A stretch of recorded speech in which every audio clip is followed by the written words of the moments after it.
35 points. Nicholas Moffitt currently sitting on 33, so with a win he would get to 36. And Gibby, Archer Tang, is sitting on 32, looking to get to 35. And I think our players are ready. Yep. Let's get down to the table and get this game underway. All right, here we go. Our players sitting here already and set up. As we mentioned before, Nicholas Moffitt. Last time I saw Nicholas in person, at least, was playing Giratina V-Star in Salt Lake City, Utah. Has been playing throughout the season as well. Has some placements here and there, but in Salt Lake City, that was a big one, 3rd place. And today is going to be piloting a Lost Box Rayquaza. Yep, leaving behind the Giratina, subbing it out for a bunch of different attackers. And Nicholas's list is very unique. He's got a lot of cards in it that many players don't choose to play. Galarian Zapdos V is a big one that could come up in this matchup, wow, as he is playing against Gibson, Archer, Tang. Gibby, for short, who is playing the Vikavolt deck that we saw Alex Kreckler get 2nd place with at Arlington just a few weeks ago. So it's an anti-meta deck going up against the Lost Box Rayquaza. Gibby is, of course, also playing that 1/1 Aerodactyl V-Star.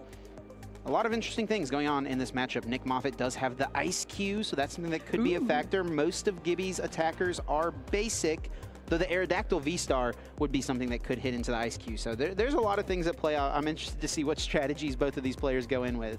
Whoa, 3 Mirage Gates and the prizes for Nick. What? Oh my gosh, when you're playing a Lost Box variant deck, that is something that is absolutely soul-crushing to see. And I'm sure Nicholas Moffitt is going to notice that really quick.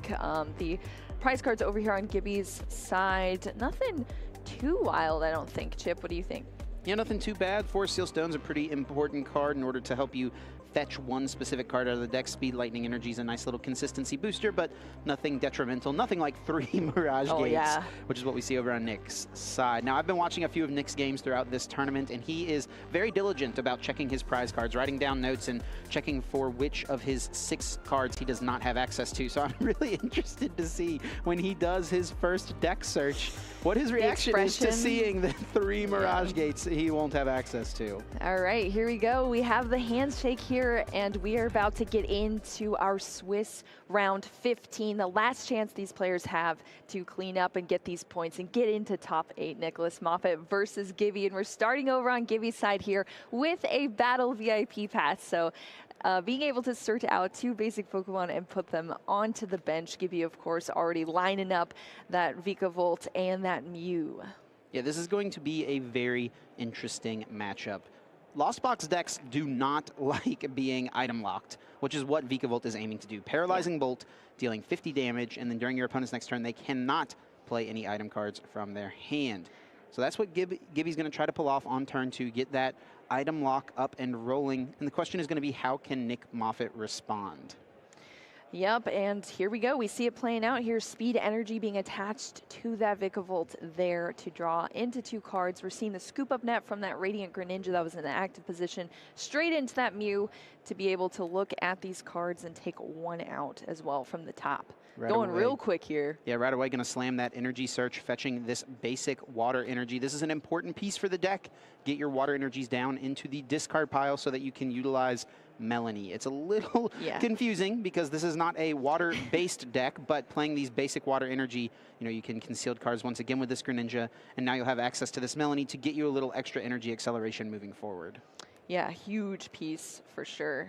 You do need that energy acceleration as soon as possible to be able to actually hit with that. So now we're over on Nicholas Moffitt's side here, starting with that Rayquaza in the active position. We've been talking all weekend about this huge inclusion into the Lost Box decks, and that is going to be in the active position already for Nicholas Moffitt, going in as well with his own Battle VIP pass, so able to take out 2 Pokemon of his own and hopefully get rolling here before any item lock even happens. Yeah, he's using an interesting prize checking strategy. I think Isaiah Bradner is one of the players who I notice using this often, moving all of the Pokemon to the front of the deck on all of your energy to the back of the deck during your first deck search, just so you can pretty quickly identify which of these Pokemon you have access to, which ones you don't. Check those prize cards as fast as possible, and then make sure you give the deck a good shuffle after this search.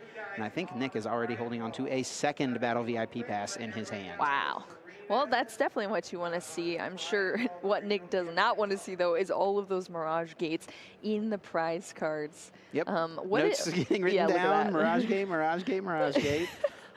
How do you even navigate around that, Chip? You just need to get into your prize cards as soon as possible and get them out? A lot of times with the Lost Box deck, you don't mind missing an energy attachment for turn, or sometimes you don't even want to put an energy down into play because you want to utilize the Mirage Gate.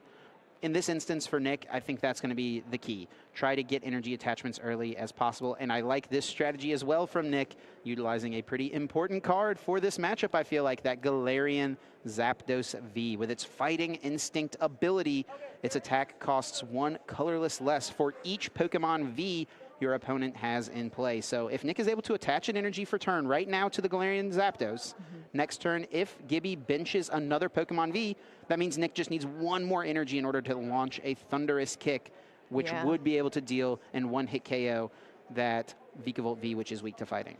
Yep, and that is definitely a crucial card. One, I don't think I've seen any other Lost Box decks playing this card. It's been a while since I've seen this card in the meta. Yeah, what do you think it was primarily teched in there for? Just because of the fighting weakness in so many matchups? I mean, it's just a nice utility, a nice option of an attacker. It could potentially be for something like Galarian Weezing Eternatus. I guess that was a reasonable percentage of the meta. It can attack for very low energies into matchups like, you know, Arceus Duraludon. It can 1-hit KO Arceus for just 2 energies. So maybe something like that. Nicholas felt like it was a worthy inclusion.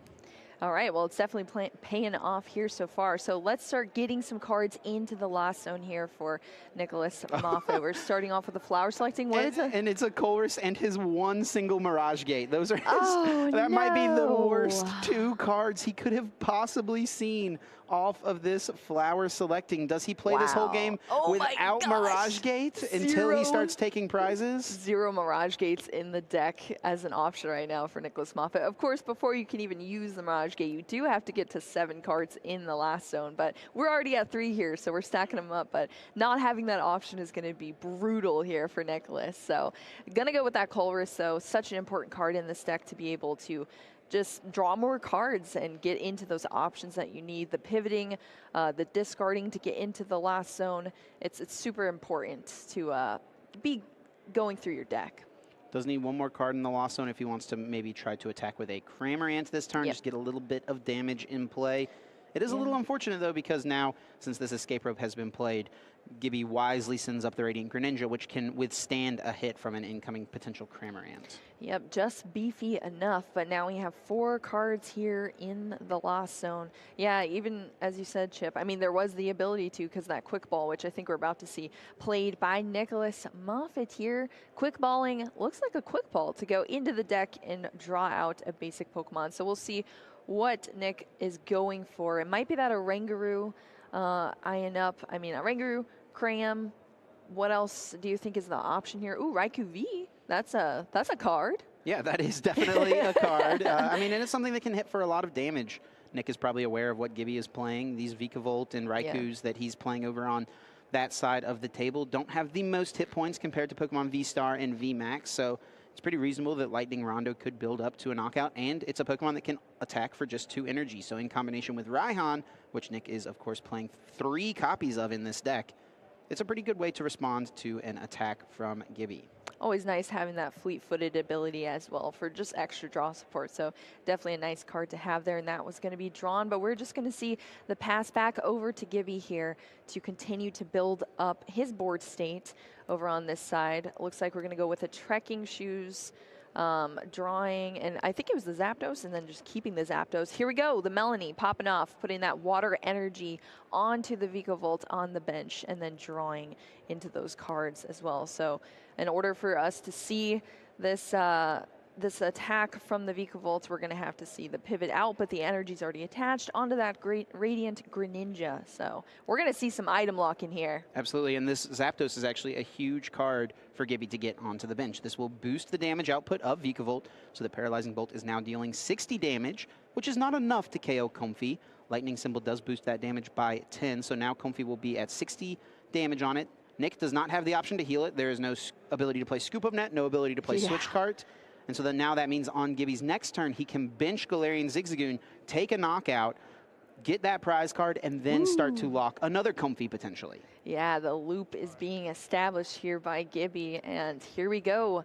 The lock is in effect, so we're not going to be seeing those item cards come down. Of course, we can still see supporters come down, which is that Colress experiment right there. So looking at those 5 cards, 3 are going to go to hand and 2 to the lost zone. I mean, makes sense if you're getting item locked. Let's get rid of those 2 item cards that you're likely going to be unable to play.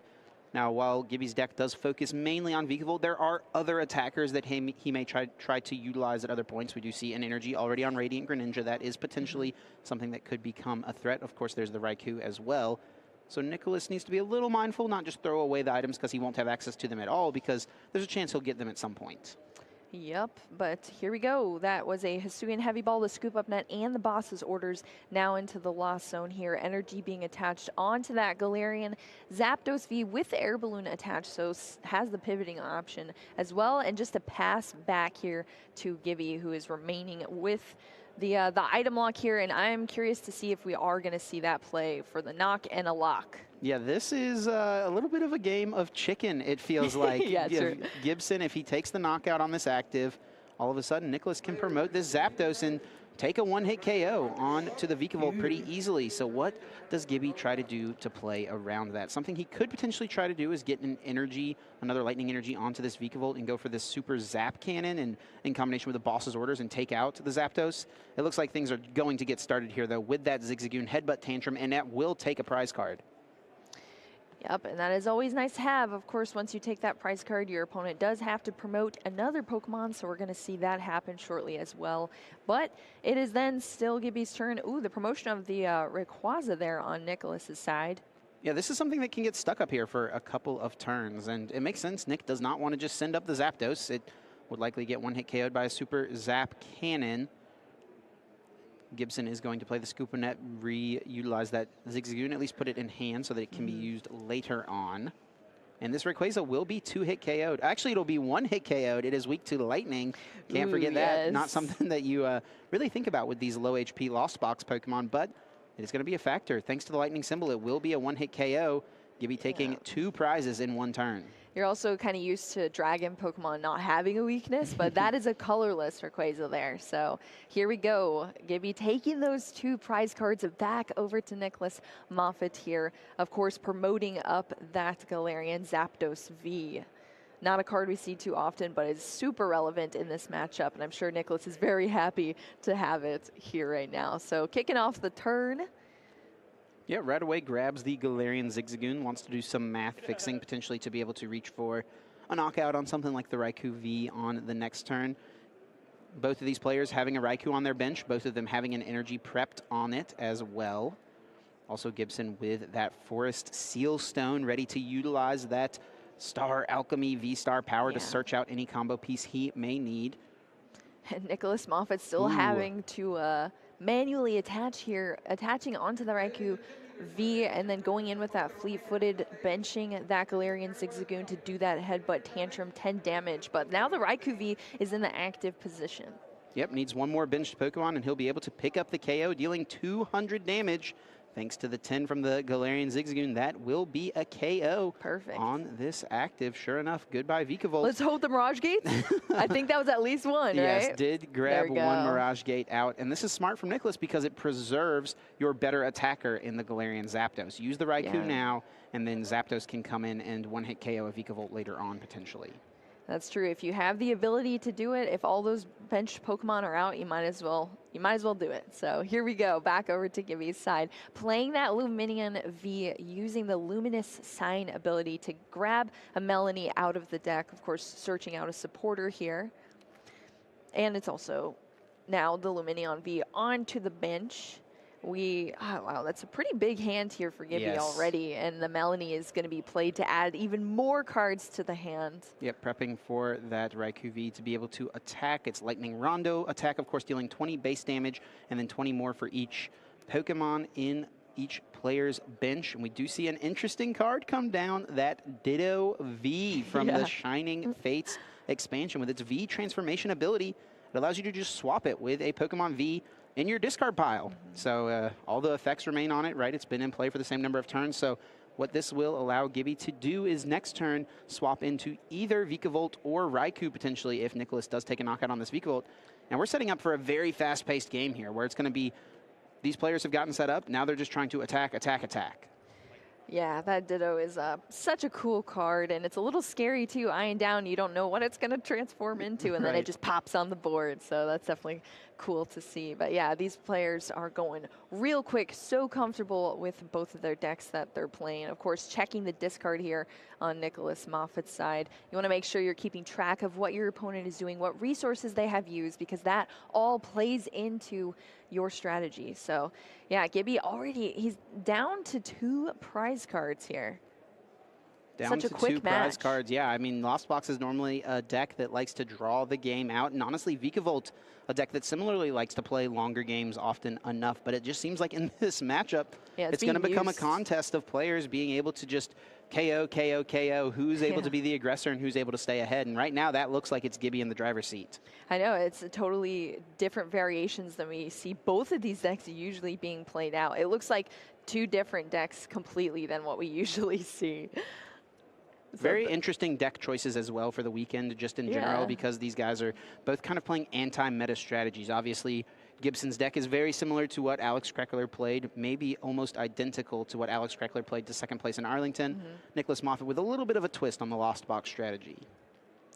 All right, so we're over on Nicholas's side now. We already utilized that concealed cards off the Radiant Greninja. Now we are seeing the attachment there as well. Yep. Getting I think from that's the from the Raihan. Yeah, so the Raihan's going to take that energy out of the discard, place it onto one of your Pokemon, but then you get to search your deck for any card that you want. So Nicholas Moffitt going into the deck, grabbing that card. You do not have to reveal it because it can be any card. So we'll see what he chose to bring out of the deck here for this upcoming turn. Raihan, normally a card that's very strong alongside the amazing rare Rayquaza, but it feels like that's not a Pokemon that Nicholas really wants to attack with in this matchup, at least not in this spot.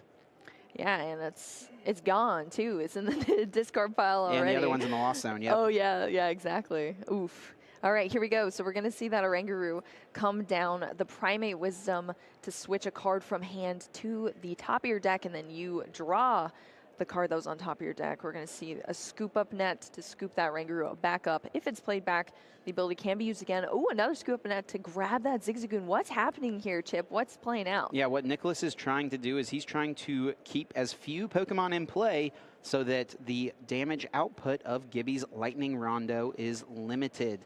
Of course, it does require you to do more damage based on how many Pokemon are in play. Now, by Nicholas going down to just 2 Pokemon, the most damage Gibby can possibly hit for is 160. If there's a choice belt, 190. That is not enough to take the knockout. Just of course, short. we do know that Gibby has the Galarian Zigzagoon now. That is very true, and I believe it is already in hand. Of course, the bench is full right now unless we see a knockout here from Nicholas Moffitt. But here we go. We're still playing through this turn. Of course, the Raihan attached that water energy to the Radiant Greninja. Manuel attached that Comfey. Knock here. So let's see if Gibby can do it. He does have the Galarian, the Vikavolt draws 2 cards. If there's a Melanie in hand, he can use the Super Zap Cannon in order to do 200 damage thanks to the Zapdos that is on the bench. All he needs now is a way to get this Mew out of the active spot. A Switcher Scoop Up Net Air Balloon would also do it. And now Vikavolt V's Super Zap Cannon, discarding 2 energies, taking 2 prize cards, and winning the game for Gibby. Wow, Gibson is going to take that game 1. Congratulations there. That was a quick game that we just watched, but both of these players so skilled here. All of the actions that played out before us just seemed seamless in that game, and it just seemed like Gibson had the strategy right from the start, Chip. Yeah, absolutely. I was thinking of the Lightning Rondo as being really Gibson's only real way to pull off the attack, but of course you can just attach another energy and play Melanie. There was multiple paths potentially for victory there for Gibson.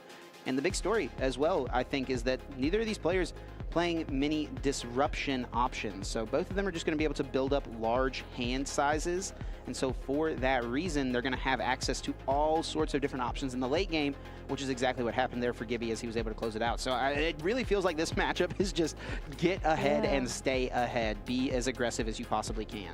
Yeah, it's just that Gibson does have the ability to at least block Nicholas Moffitt from using any item cards, which definitely limits Nicholas's ability to be able to draw through the deck and get the cards needed to carry out that strategy of getting those Pokemon needed. I mean, the Mirage Gates not being there as well was a huge hindrance, but honestly, Nicholas was still able to manually attach those energies each turn, so it wasn't even too big there from what we saw. But here we go, jumping into our prize cards for both of these players. There is that Zapdos that is in the prize cards on Gibson's side. That's an important card. Gibson does have the Hisuian Heavy Ball, so could try to fetch it out if he's able to find that piece. And we're getting underway immediately with the Manaphy start on Nicholas's side. All right, it's 0-1 now, so Nicholas needs to take this win to take it into a third game here. Starting off with a battle VIP pass is always a great way to start. But yeah, Nicholas needs to just go super aggro and make sure that he can set up as best as possible before anything starts happening over on Gibson's side. I didn't get to see the starting hand from Gibson here, but I don't know. He's looking like he's thinking pretty hard here. A strategy I would maybe like to see Nicholas try for would be to utilize Ice Cube a little bit more. We didn't see that at all in this last game. Of course, the Wash energy was prized in game 1, and I did notice it in the prizes once again here in game number 2, but Nicholas does play plenty of basic water energy in order to supply that block face attack. Maybe force Gibson to go into the Aerodactyl V-Star and then try to capitalize, knock it out, and if you can do that and stick a lone Ice Cube active, I don't think there's much of an option for Gibby besides that 1-1 Aerodactyl line. So we might see some counterplay in that sense from Nicholas Moffitt. Should be pretty interesting, but starting out with the Battle VIP Pass, the Radiant Greninja, of course, and the Comfey to hopefully get Nicholas grinded through this deck and getting the cards needed. I'm not sure what else is in hand either, but going through, making sure mapping all the prize cards out as well, because that is going to be crucial for whatever strategy Nicholas does choose to do. You have to make sure you have all those resources available to carry it out.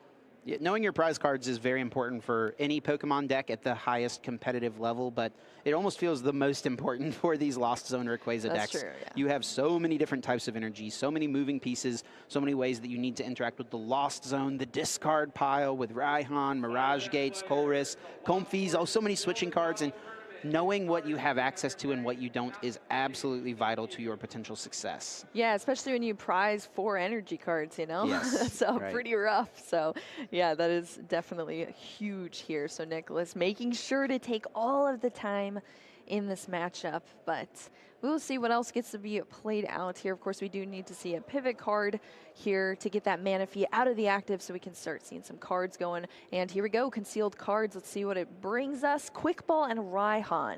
Does have scoop up nets in hand, there we go, so scoop ups. Can pick up the Manaphy and start using the flower selecting a little bit. Normally on turn 1 for the Lost Zone deck, you want to end with about 2 to 3 cards in the Lost Zone so that you feel like you can get to 7 on turn 2.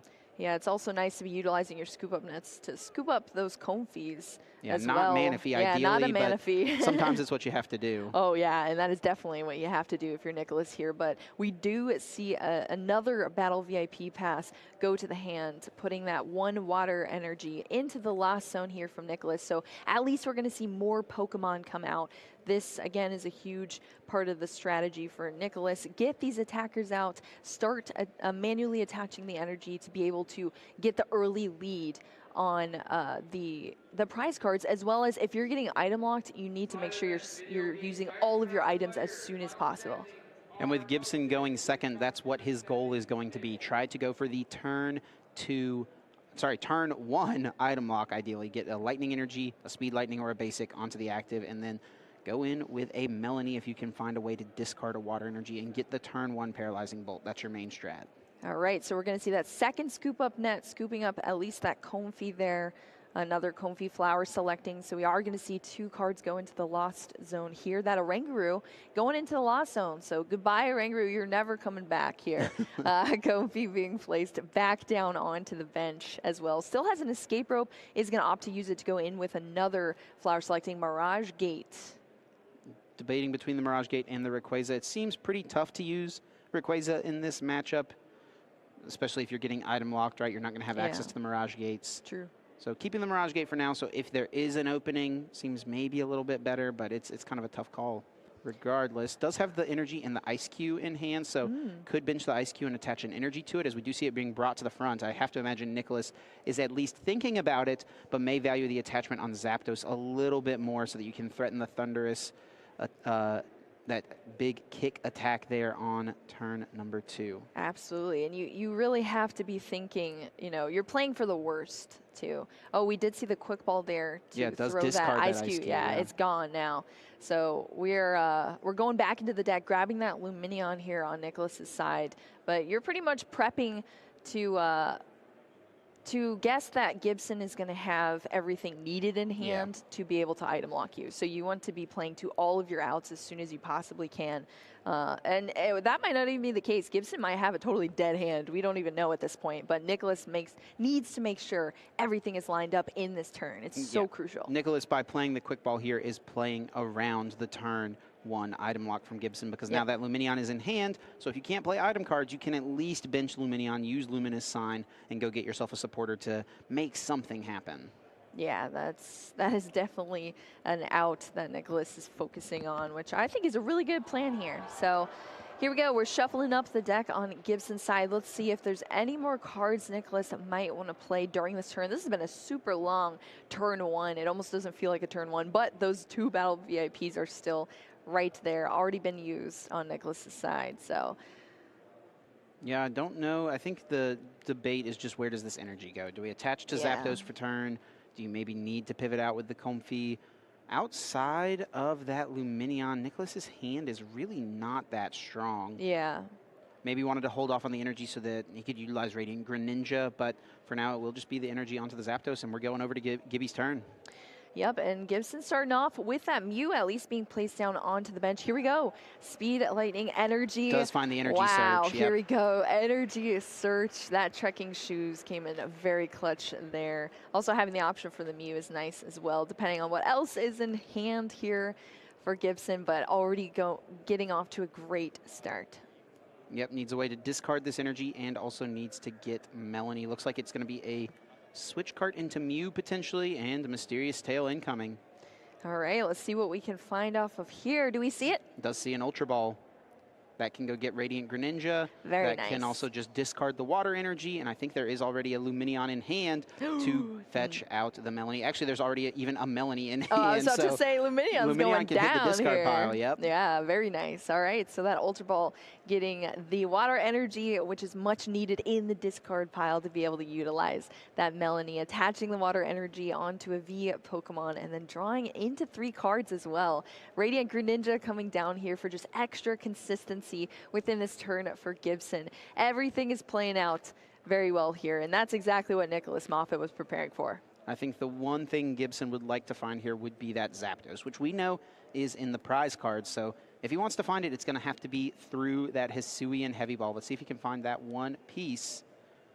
It's not worth digging for, like, overextending or anything like that, but it would be really nice to grab. Be convenient for sure. Ooh, we are going to see Gibson's own Battle VIP pass as well, so allowing Gibson to build up the bench even more here, grabbing another Mew out. Such a great card for consistency within this deck as well. I mean, we've seen it all day, making huge turns for these players. And I think right now Gibson is getting the news that Zapdos is prized, but Forest Sealstone can fetch the Hisuian Heavy Ball. He doesn't have to show Nicholas that that's the card he's grabbing off the Forest Sealstone. Just flexing. But hey, you're gonna play it right away. Let's slam it on the table. Let's go get that Zapdos out. Yeah, you know exactly what's happening. Forest Sealstone, such a valuable card to be able to use a V-Star power ability, something that can only be used once per game in this deck. So just searching out any card from your deck, grabbing that Heavy Ball, and taking that Zapdos straight out of the prize cards. Of course, replacing it with that Hisuian Heavy Ball. So still 6 prize cards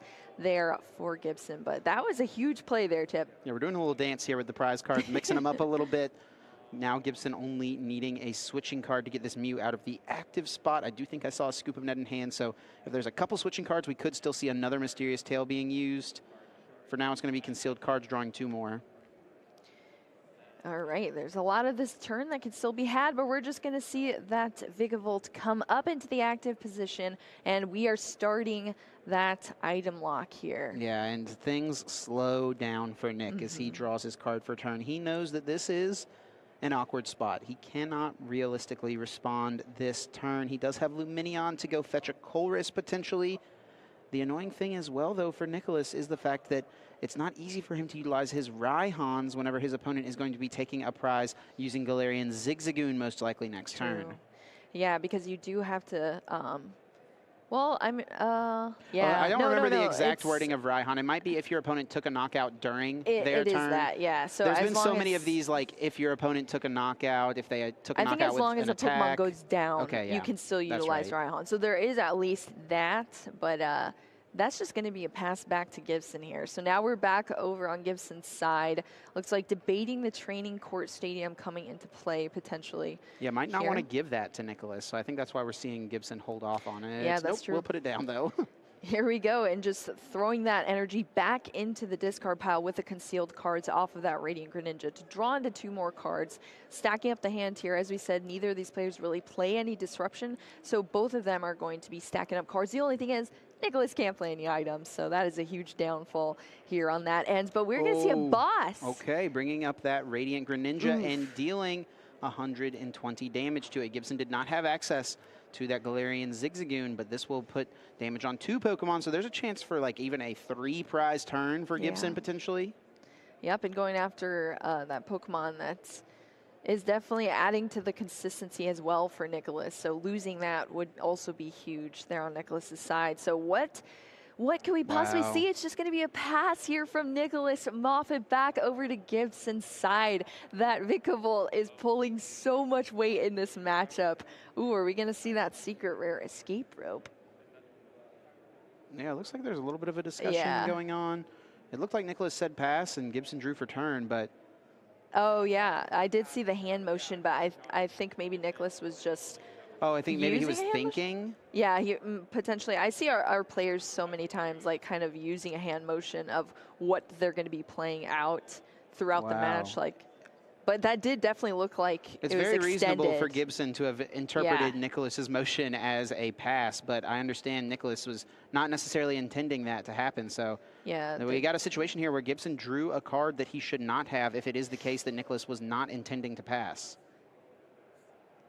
Yep, I guess that's what we're going to have to resolve here between these players. But until we get to that point, Chip, what are you thinking about this board state? I mean, Gibson looks like just absolutely running away with this game so far.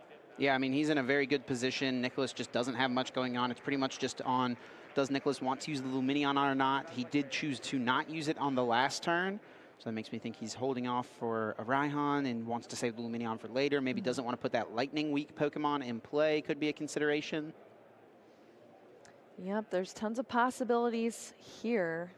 Yeah, they're trying to figure this situation out. So it's really to no fault of either player. I don't think Nicholas is trying to get Gibson to draw an extra card. Actually, now it does look like it was just indeed a pass. So it looks like we're back on Gibby's turn. Okay. All right, here we go. So Nicholas Moffitt just passing over to Gibson, utilizing that training court to just pop off again with that Radiant Greninja concealed cards, draw into 2 more cards here.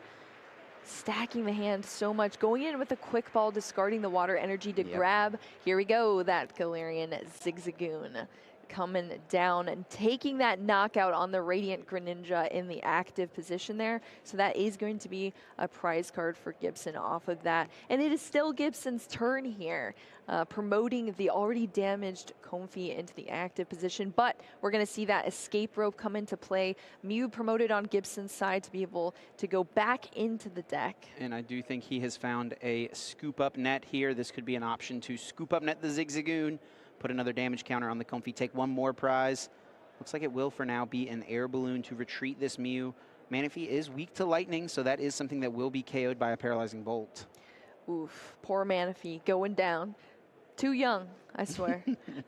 But yeah, and that's just going to be another prize card too for Gibson. So this is looking absolutely rough so far here on Nicholas's side. As you said though, Chip, the hand was just not good from the get-go for Nicholas. Trying to play through all of the outs throughout that first turn, but once you're item locked, it gets so tricky, especially when most of your deck is made out of item cards. Looks like Quick Ball will be played. Gibson may want to get another Pokemon to put down. This does make it easier for Zapdos to take a KO, but if Nicholas is holding on to something like a Raihan, he was going to be able to take a knockout on the Vikavolt either way with Zapdos if there's only one Pokemon V in play or two. So you might as well get another Pokemon bench, get something powered up, and draw a couple cards with the Speed Lightning. All right, so here we go. That Vikavolt is coming down. The Speed Lightning energy also coming down onto it to be able to draw into 2 more cards there. And then we're going to see that Vikavolt take that Manaphy out because of that weakness here. So another prize card for Gibson. And now it's up to Nicholas Moffitt to respond to this in a rough spot, but at least we have that Galarian Zapdos V. It's almost the same situation we found in Game 1. Gibson took the first 2 knockouts on 1 turn, but it was on 2 one-prize Pokemon. So Nick can now respond to this with his Zapdos if he wants, using the Raihan potentially. Looks like for now we're going to go a different route, promote the Comfey for turn. All right, so we're going to see the Flower selecting after that draw for turn. Battle VIP pass going to hit the Lost Zone, adding up to 5 cards in the Lost Zone right now. Of course, you're always looking for that 7 usually to be able to utilize Mirage Gate, unless you're item locked. So if that maintains, but we might see the knockout here on Nicholas's side. Yeah, I think we will. I do think I saw that Fighting Energy in hand, and even if he didn't have it, he could grab it out of the deck here with Raihan. So yeah, I think there's two Raihans potentially in hand too. Yep. So playing the first one now, putting the energy on the active and searching for any one card, wanting to set up for a future turn most likely. Cannot play any item cards. And if we're looking through this deck, just such a high percentage of the cards available are item cards, which Nicholas just cannot play. Oh, Lost Box players, no. All right, here we go. Looking through the hand. Looking through the deck. Didn't quite catch what that one was that he decided to take. Regardless, yeah, I do see that Fighting Energy in the hand, so that will, at a minimum, be able to power up the Zapdos. Looks like Boss's Orders was being the consideration. Oh, okay. Yep, also not having to reveal the card either off of the Raihan, so. Here we go. Ooh. Here we go. On Nicholas's side, shuffling up here. So we'll see which route he goes with. It will be the Fighting Energy onto the Zapdos. And Gibson's already preparing for this Vikavolt to go down. He knows what's coming. That energy already having been manually attached onto that Comfey to be able to retreat out of it as well. But Gibson taking it easy here until Nicholas officially ends the turn as well. You want to make sure you're not going too fast. I'm interested to see what Gibson does here, because the way he responded to this play from Nicholas in game number 1 is that he went in with the Raikou. But if we're not seeing the Raikou right now, we're just seeing the Vikavolt, which can also respond. It does need an additional energy, though, so Gibson would need to attach a Lightning to it and also play Melanie to get that extra energy into play, so that the Super Zap Cannon, in combination with the Lightning Symbol ability of the Zapdos, would be able to deal 200 damage. All right, so we did see the knockout there on Nicholas Moffitt's side, taking a 2 prize Pokemon off of the field. That Vikavolt going down here. Now we are back to Gibson here, attaching that Speed Energy onto the Vikavolt on bench, drawing into those cards. Air Balloon's already on that Mew and active, so already has the pivot there. So and does have the Melanie, it looks like. Yeah, there it is. There we go. Melanie gonna attach that Water Energy from the discard pile, draw into 3 more cards. Gibson is just going through this deck right now. Ultra Ball as well, discarding a Drapion and a Mew into the discard pile. And here we go. There is that Raikou V. Yeah, this is just absolutely a dominating showing from Gibson. He is going to take 2 prizes here. He just took another prize with the Zigzagoon. It's going to be a 3 prize turn. Going to prep that Raikou or the Ditto V on the bench. What a cool tech option for this deck specifically. And Super Zap Cannon blowing up the Zapdos and leaving Nicholas with just 1 Comfey in play. Gibson down to 1 prize. Nick can finally play item cards, But when your opponent's sitting at 1 prize, it's what possible combination of items could even get you back into this? Yeah, huge hand, but I don't know if it's going to be enough. There is a Colress there. There's an Ordinary Rod from Nicholas, but let's see if there's any way Nicholas can save this or if Gibson is going to take a 2-0 in this match. I am super excited for this, Chip. I think the situation here is Nicholas wants to take the knockout with the Galarian Zapdos and then hope that Gibson is unable to respond. It is a little tough right now, especially if Nick does not bench more Pokemon. There is no way for Gibson to really utilize the Raikou, most likely. It would have to be the Ditto getting back a Vikavolt, and Vikavolt cannot get powered up to Super Zap Cannon in 1 single turn. You need to have an energy on it already, which we see Gibson does not have access to. Yeah, that seems like it could potentially be the route that Nicholas decides to go here. Of course, utilizing that Ordinary Rod to shuffle those energies and Pokemon back into the deck, so giving all those options up. Quick balling that Galarian Zigzagoon, so searching through the deck for that Galarian Zapdos V. That is looking like it is going to be the route chosen here, Chip, because that might be the only chance here. If you're beefy enough to withstand and take the rest of your prize cards to hopefully take this win. We do see the Zapdos being grabbed. It is going to be the consideration. Has not played a supporter yet, so we could see Raihan be the move. That certainly looks like is what it will be.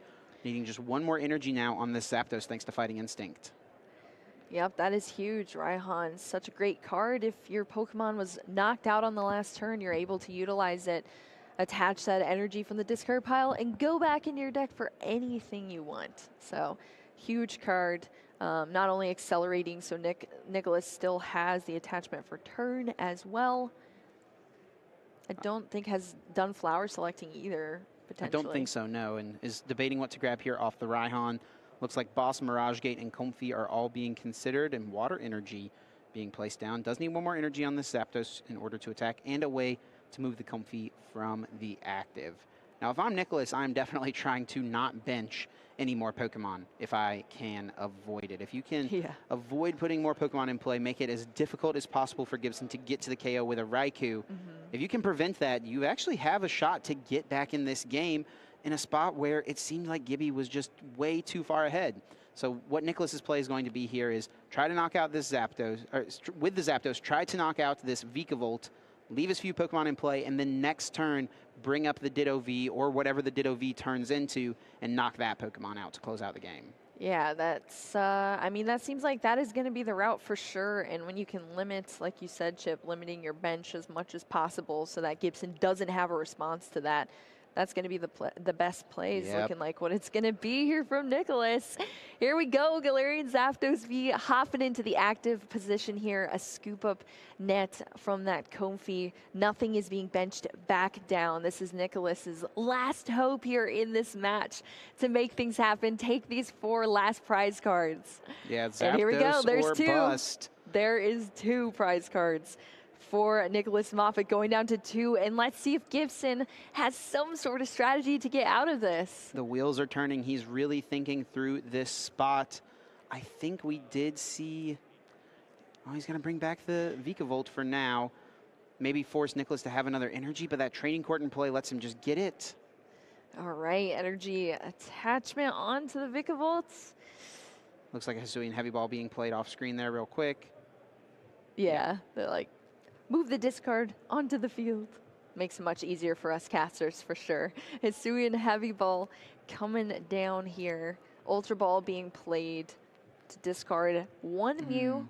Yeah, I think the Aerodactyl V-Star's already been discarded. That's something that could theoretically have come in and attack, but it requires 3 energy as well. So yeah, I don't even think Gibson could have gotten to that. I'm trying to find any path for Gibson to take this KO, and I don't know that it's there. Ooh, Aerodactyl V being thinned out of the deck. Yep, I mean, especially at this point in time, too, when Gibson is down so many resources at this point in the game. Concealed cards drawing 2. Needs a Melanie to even get another energy on to the Vikavolt. Yep, huge hand, though, from Gibson. We can't see any of it, but oh, it's going to be a judge. Okay, this is Gibson's hope. play Here we Judge, go. limit Nicholas, and hope that Nick does not find a way to get an energy and a boss's orders. And actually, I see the training court in play, but I'm looking at Nicholas's discard pile, which is laid out pretty decently here. True. I don't notice any basic energy. I don't even know if there's a way for Nicholas to get an energy off the court. I think it's going to have to be off of these 4 cards, boss's orders plus an energy card. Yeah, those Raihans have been taking them all out of the discard pile throughout this game. So if there's none left in the discard pile, that training court is pretty much useless here for Nicholas Moffitt. So Nicholas going through the discard pile, making sure he keeps track of everything Gibson has used thus far in this game. That Judge, such an interesting inclusion in this deck as well. Okay. And we're going to see the Mysterious Tail. Yeah, Gibson cannot win this turn. I don't think it's possible at this point, and Nicholas did draw into an energy. So off of the top of the deck, Nicholas needs to find either Boss's Orders, Quick Ball, or Luminion. If he can find one of those pieces, he can close this game out with the Fighting Instinct being reduced by 1 energy thanks to there being 1 Pokemon V in play, and Boss's Orders would gust up that Vikavolt on the bench. Gibson can't do anything. He just has to pass. What's the draw? It is just a basic energy. Nothing else in hand here for Nicholas Moffitt besides the energy. Oh, that is so tough here. Yeah, this is so close, and I think Nick knows that it's really going to be tough. There's really no good option here. I think one of the other cards in hand was Escape Rope. You could play that, but there's no way that Gibson's ever sending up the Vikavolt V here.